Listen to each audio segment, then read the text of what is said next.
السلام علیکم، آپ دیکھ رہے ہیں سٹی 11 نیوز پاکستان HD۔ خبر شامل کرتے ہیں بھاون نگر سے۔ ہمارے نمائندہ جمیل زیدی کی رپورٹ کے مطابق فارس میں ورلڈ فارس ڈے کی تقریب کا انعقاد ضلع بھاون نگر کی 5 تحصیلوں میں کیا گیا۔ مرکزی تقریب کا انعقاد government post graduate college Bhawan Nagar میں کیا گیا۔ مہمان خصوصی میں سلمان خان لودھی، ڈپٹی کمشنر بھاون نگر، اور Syed Ali Raza district police officer Bhawan Nagar شامل تھے۔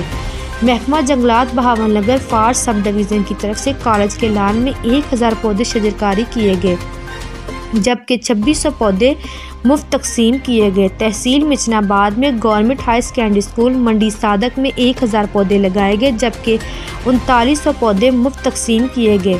تحصیل Fort Abbas government model high school Fort Abbas میں 1000 پودے لگائے گئے، جبکہ 1300 پودے مفت تقسیم کیے گئے۔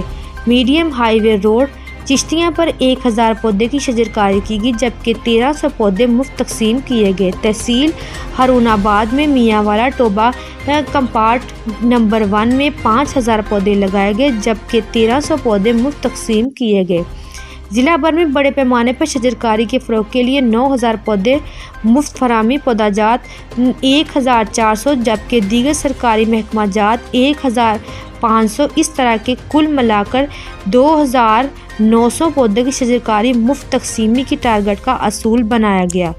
ورلڈ فارس ڈے کے موقع پر سلمان خان لودھی، ڈپٹی کمشنر بھاون نگر نے اظہار خیال کرتے ہوئے کہا کہ طلباء طالبات کو اپنا پیغام دیا اور اپنے نام کے پودا جات اپنے گھر، گلی، محلے، پارک اور اپنے کالج میں شجرکاری کریں اور ان کی مناسب دیکھ بھال بھی کریں، تاکہ پودا جات پروان چڑھنے کے بعد مثبت، سازگار اور ماحولیاتی تبدیلی میں اپنا کردار ادا کر سکیں۔